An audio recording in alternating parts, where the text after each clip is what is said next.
This video is sponsored by Rockler. Alright guys, so I've been placing a lot of focus on updating my office lately and have really neglected the organization in my shop.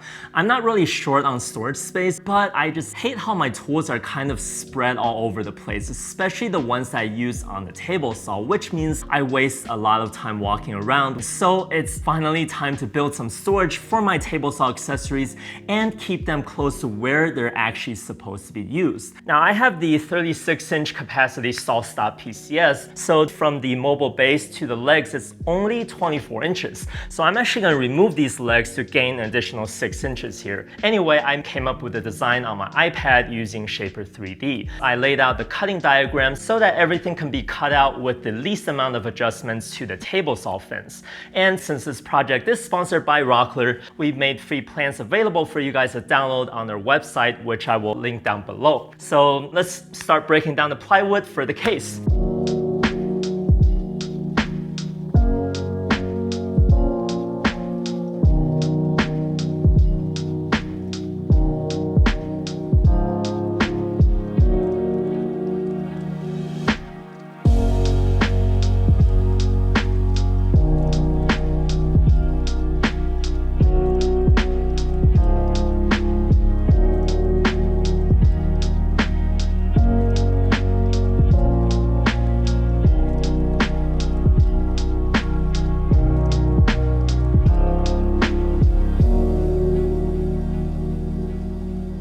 Alright, so I've got most of these panels cut to size, and this is normally when I would start assembling the case.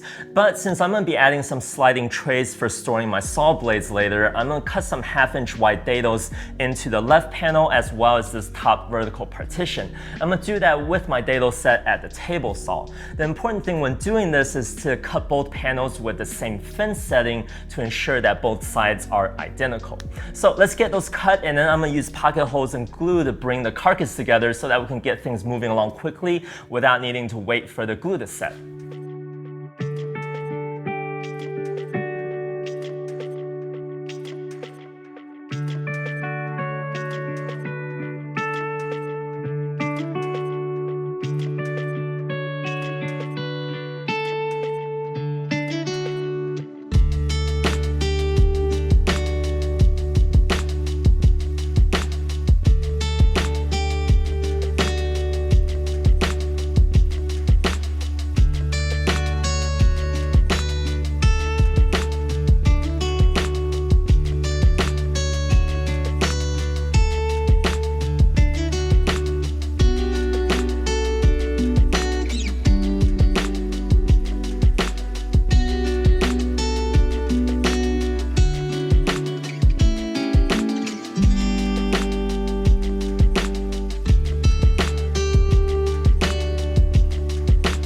Okay, so I've got the carcass assembled, and I used some offcuts here as spacers to help me position the small divider while I attached it. And I noticed that I didn't leave enough space between the edge and this top dado, which would cause the screw head to interfere with the sliding tray. So I'm going to remove these screws from just these two edges once the glue has cured. Anyway, now I'm going to reference the actual dimensions of this case and cut the rest of the dividers to fit, as well as a back panel, and get them attached.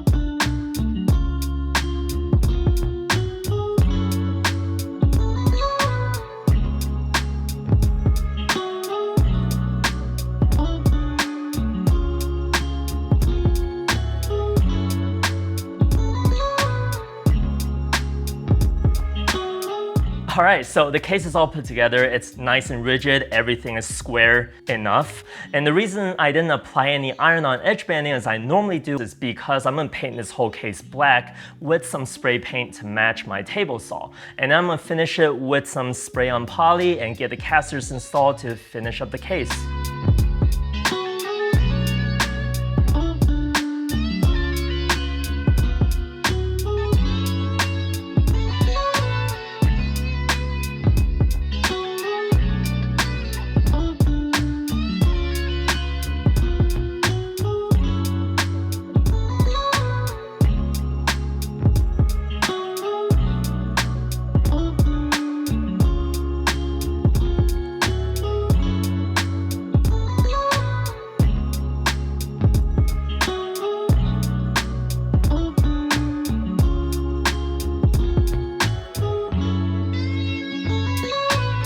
Okay, so the case is completed. Now I'm gonna throw together some drawer boxes with just glue and brad nails. It's gonna be really quick and dirty. There's not gonna be any special joinery for this. And all of those regular drawer boxes will be made with 1/2" ply for the sides and 1/4" ply for the bottom. But the vertical drawer that's gonna go right here, it's gonna be made completely out of 1/2" ply. That way I can mount some shelves to it later on.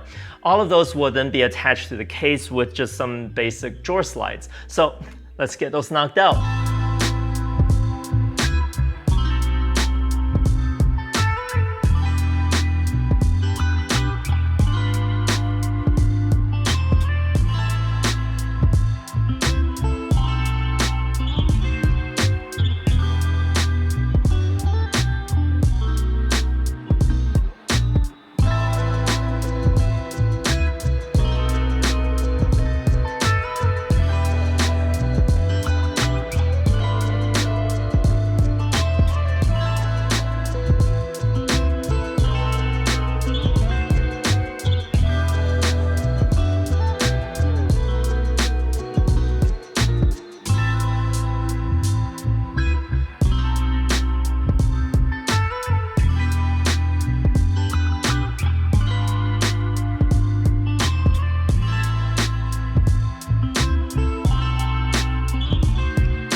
Alright guys, so I lied. I ended up using a piece of 3/4" ply for the back panel of the vertical drawer, just to give it a little bit more rigidity since the drawer only has 3 sides. But anyway, at this point the last thing that's left to do is to make the sliding trays for the saw blades. And you know, if that's not your thing, you can just leave it as a cubby or add an additional drawer there if you want. And if you don't have a CNC but still want to make these, you'll still be able to do it with a router and a circle cutting jig.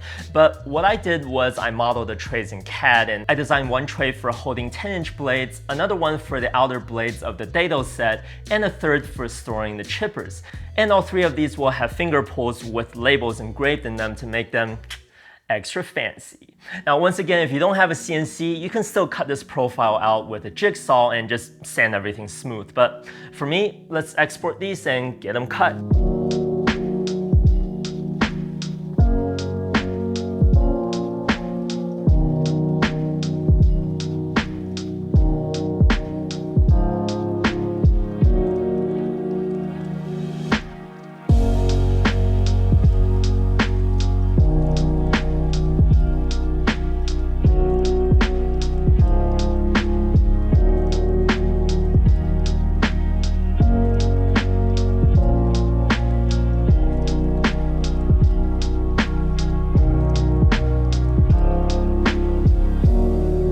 Since I had a bunch of offcuts left over, I made this really basic shelf for holding my grippers, which was just attached to the vertical drawer with some screws. And I'll probably figure something out to make more efficient use of this drawer space in the future, but other than that, this cabinet's done, and I loaded up with all of my accessories for the table saw that were randomly placed around the shop previously. And I'm so glad I finally got a chance to build one of these and take advantage of all of this empty space underneath the table saw.